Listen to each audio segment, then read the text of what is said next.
Reading with your kids.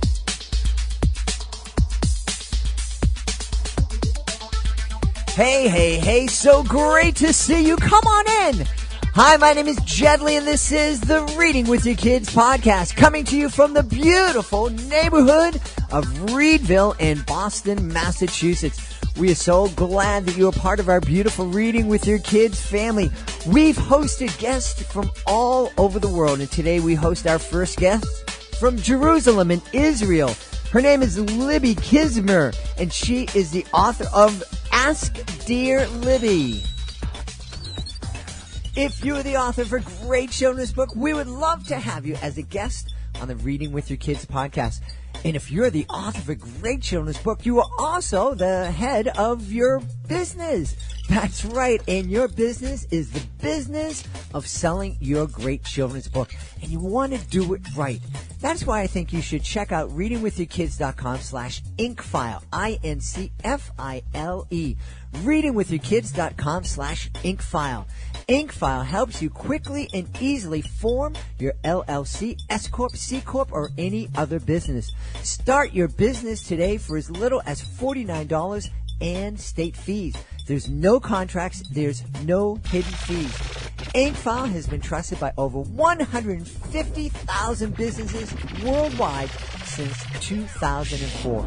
Check it out today. Remember, you are the head of a business once you write your great children's book. You want to do it right. Go to our website, readingwithyourkids.com/inkfile, INCFILE, readingwithyourkids.com/inkfile.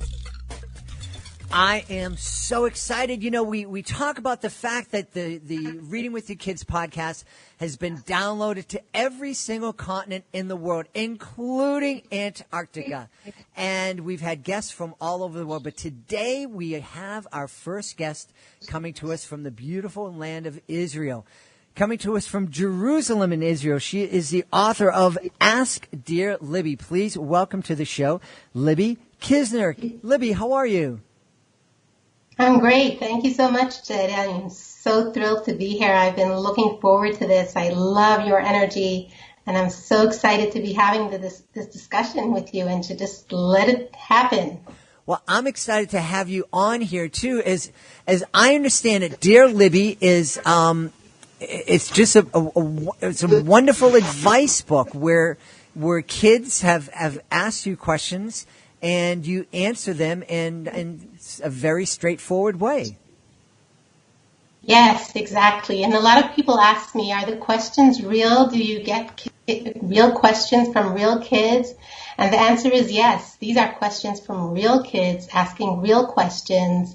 And the reason why I like that so much is because when you're addressing somebody personally and somebody's real question, then the answer is not just a nice idea and a nice concept. It's something real. Now, what are most of the questions revolving around? Is it friendships, relationships? Well, I guess friendships are relationships. Yes, that's exactly it. Friendships are relationships, and I think it all starts with a relationship that you have with yourself. That's fascinating. Can you expand a little bit more on that idea? That's basically what the book is about. In a friendship, we create a shared experience where we become a we, not just an I. It's that special space where two individuals could be one, right? They could be one peer, a peer of friends, and yet they remain two. And when a friendship works, two things make it happen. The first thing is that each of the friends can be themselves. So if you're in a great friendship, you can be yourself and your friend can be herself, right? That's the first thing. And the second factor is that friendships itself is what helps you become more of yourself. And it helps your friend be more of herself. And in this way, both are free to express themselves and grow and develop. Friendship is an expression. It's a self-expression. Lots of people think that friendship is about unconditional love. And I think that's a misunderstanding. Unconditional love is like asking to be adopted by a friend. And we don't actually need that much love from our friends. We like when they go off on their own and explore the world and then come back and tell us about it. So it's really the expressive aspect of ourselves where we can feel free to express ourselves, and in that space, friendships happen. That's a fascinating observation that you made about friendship is about me becoming we. I really love that. And I also really love the idea that in a friendship, we become free to express ourselves. Yes, exactly. And it's a very important part of friendships, because if we look to our friend as the air that we breathe, stability of our life, the never to be without caretaker, it is no longer a friendship, right? Mm-hmm. Mm-hmm. Yeah. And your friend is clearly not the air that you breathe. You breathe for yourself, and your life is entirely up to you. And the truth is, every friendship has a natural ebb and flow, right? Like the shifting of the tides of the sea. During high tides, our friendship boats sail along very calmly. It has a certain momentum, a certain mutual vibrancy. And when the tides are low, it can bob and bump and crash and get caught in the rocks and the corals. And so that raises the question, what keeps the tide high and our friendship boats afloat? And that's the ability to be yourself, to care for yourself, to know without a doubt that there is always someone at your side, and that's you. Mm-hmm. When you care for yourself, not only is the friendship free to grow, but you also know how to care for another person. Mm. That's what this book is about. Even though the book answers questions teens may have about their friends, what I try to introduce my readers to is something that I think that they should know, and that someone is them. It's you, right? The book is divided into different chapters about seeing yourself, caring for yourself, listening to yourself, comforting yourself. When you're able to do that to yourself, then naturally, by extension, you're able to do that to your friend. That's fascinating. That's so important. I think so many kids don't understand that you need to kind of love yourself before you can love others and let others love you. Exactly. And also what's important is to know that we can comfort ourselves, because naturally what we tend to do is when we have discomfort, when we have restlessness or intensity in our bodies and racing thoughts in our minds, that's also a form of intensity. We usually try to escape that because we don't really like to be uncomfortable. And so then if friendship becomes a way of escaping and we're ignoring what's going on inside of us, then we're just adding some kind of excitement on top of the intensity, which is adding another layer of intensity. Mm-hmm. And and the discussion in the book is about coming to friendship from a place of calmness.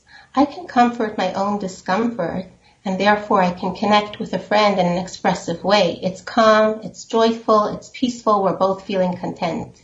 And I'm not looking to my friend to comfort me, because I know how to do that to myself. And of course that's a practice. Mm-hmm. And that's the difference between the answers in the column, where kids want overnight snappy answers, help me right now, fix this problem. The book is more of an in-depth discussion, and it's more of type of exercises, kind of mental exercises that you can practice and make it real. Because we're so full of information, we're up to our eyeballs with information, but what are we actually doing with this information? And the key is to take that information and turn it into knowledge by practicing it, by making it into a skill. Fascinating. That's, you mentioned information and that we have so much information, and our access to information is just exploded through technology. And how do you see, how has technology changed relationships with kids, or has it changed? That's a great question. And we all know the dangers of technology when it comes to friendships. When our phones become our friends, or our iPads become our friends, and we're missing that real human connection. Sitting down with a friend, looking into their eyes, seeing their soul. You can't do that with an iPad. You can't do that with a phone. You can only do that with another human being. Powerful stuff. what is the one question that you are asked most often by kids? I think off the top of my head, I would say in different versions and different variations, lots of kids want to know what to do when their friends leave them. So loss is something very painful for all of us. And a loss of a friend is very painful. We feel rejected. We feel unaccepted. We feel like something is wrong with us. And it's a very painful part of growing up for many kids. And teens, I should say. And adults.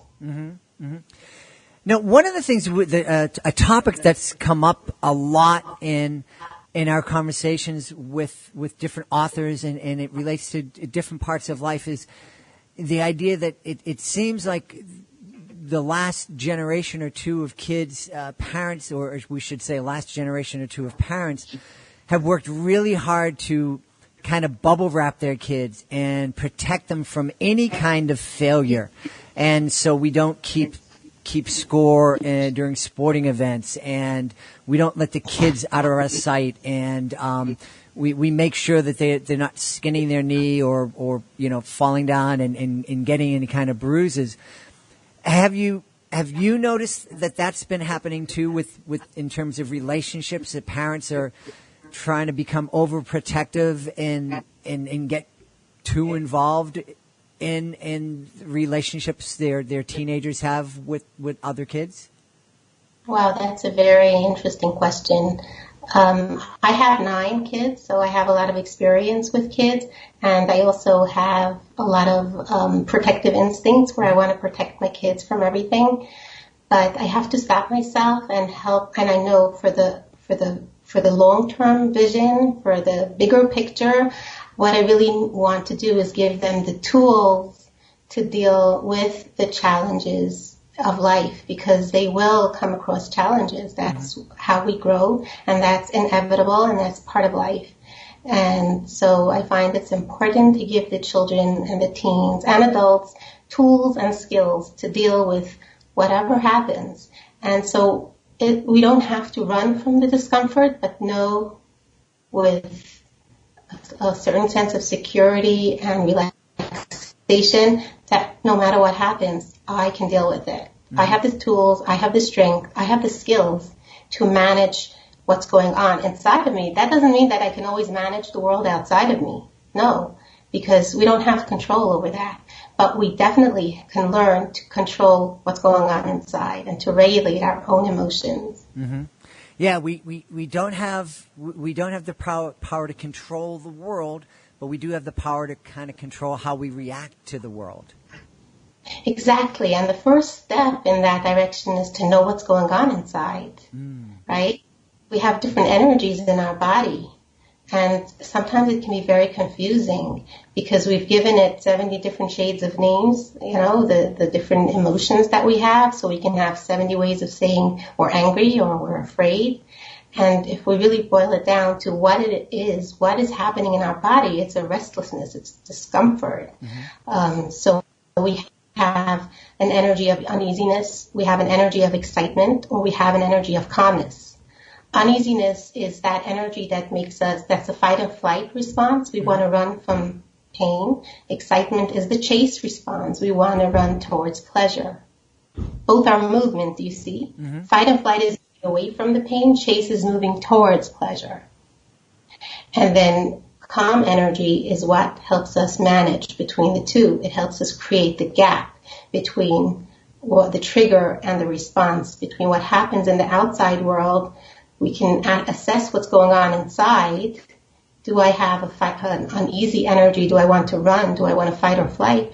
Or do I have a response where I want to escape all this and just hang out and chill out with my friends instead of managing it inside of me?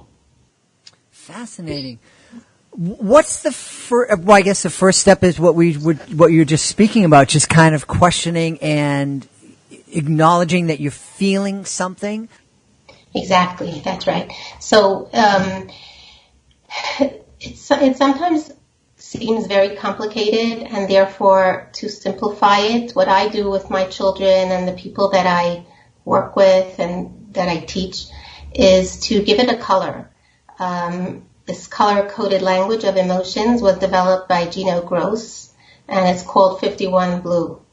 And the idea is the three energies that I mentioned, uneasiness is, and it's very intuitive. If you think about uneasy emotions, you could probably think of the color red, right? It's fire, it's uncomfortable, it has that, I see red.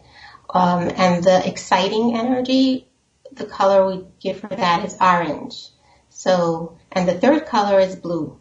So blue is the calm color.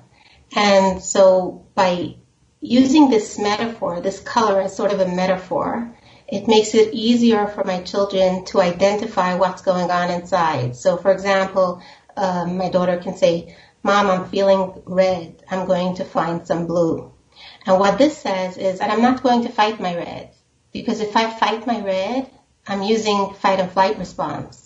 My red is an intense emotion. It's an energy of uneasiness, and there's intensity. It's a fight and flight response. There's a lot of intensity. The adrenaline is surging down through my blood, and I'm feeling intense. All that movement to escape or to fight or to run.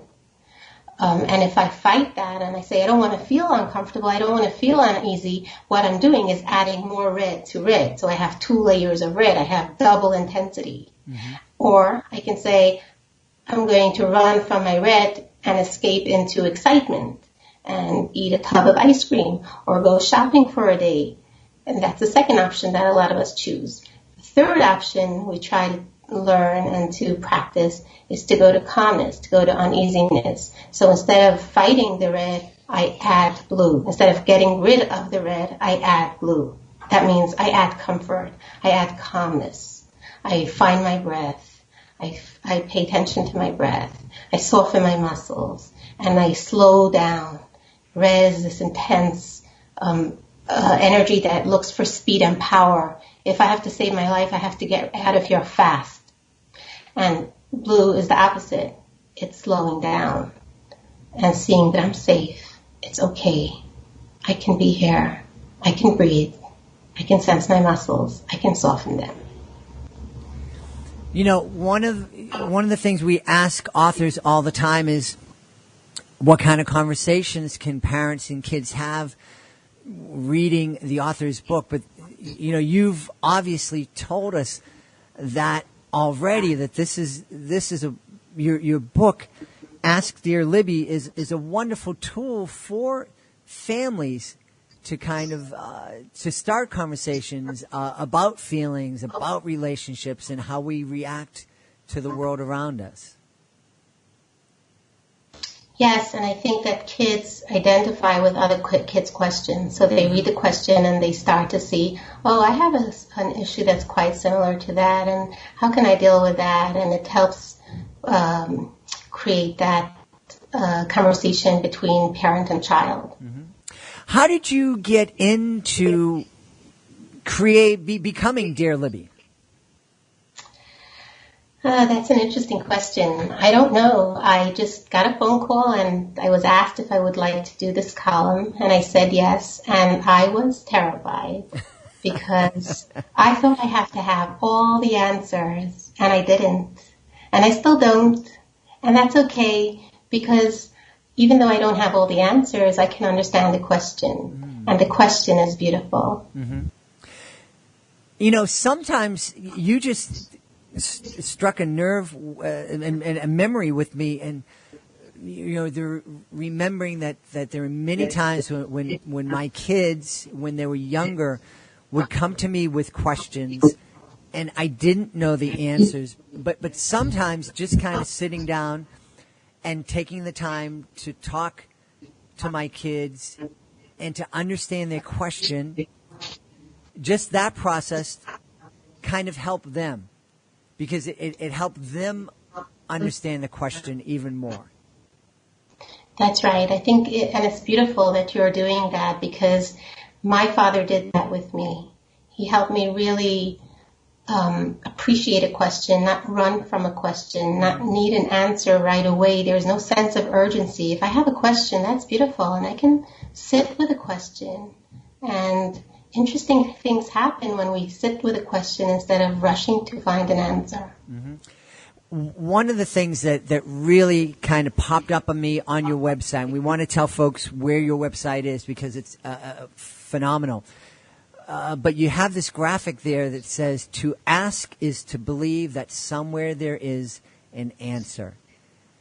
And I love that because it speaks to two things. Number one, that you don't have to have the answer right away. But two, it's just acknowledging that if a child has the courage to ask the question, then they have some hope. And I think a lot of kids get into trouble sometimes because they feel hopeless, and to give the child the permission to ask questions, to help them feel comfortable, to ask a question either to Dear Libby or to you as a parent, it's really a way of giving them hope. Even if you don't have the answer right away, it's, acknowledging that there is an answer out there somewhere and together we can find it. Right. And when I started out writing this column in the early years, I would stress over the questions and think that I have to find the answer, right? There is one answer, as though there would be one answer, and I have to find the answer. But then I learned that my column was not a column about answers. It was a column about questions, and that my response to the questions are not the answer. They are just an answer. They're not the final word on any issue. They're just, my understanding in a moment of time. There is no one answer. There's no such a thing as the answer. Sometimes we like to imagine that somehow lies the answer to a problem. I think it's an illusion that we may hold on to in order to give ourselves a sense of security and certainty. And some answers are appropriate at some time and some for other times. Every situation is different and every person is different. And the same person in a different situation or the same situation with a different person needs a different answer. So how can we give the answer? Mm-hmm.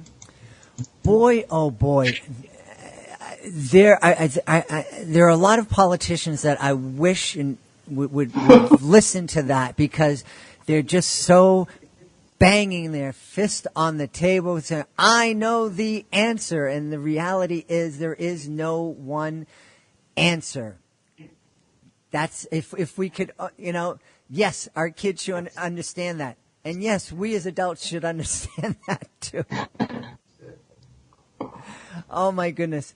Well, let us tell everybody where they can find out more about Libby and your Ask Dear Libby website.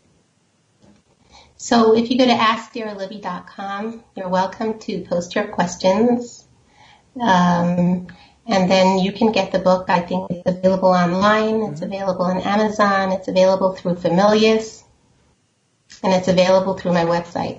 Yes, and we wanted to acknowledge that you are part of the beautiful Familius family, and we've had so many wonderful authors from that publishing house come on and join us, and you are the latest, and we always love when we have a Familius author on, because those books are just wonderful, and I think the Familius's motto is helping families be happy, something along those lines. And this is absolutely, Ask Dear Libby is absolutely a book that can really help families and help young people find not magical happiness, but just get them on the path to happiness and fulfillment.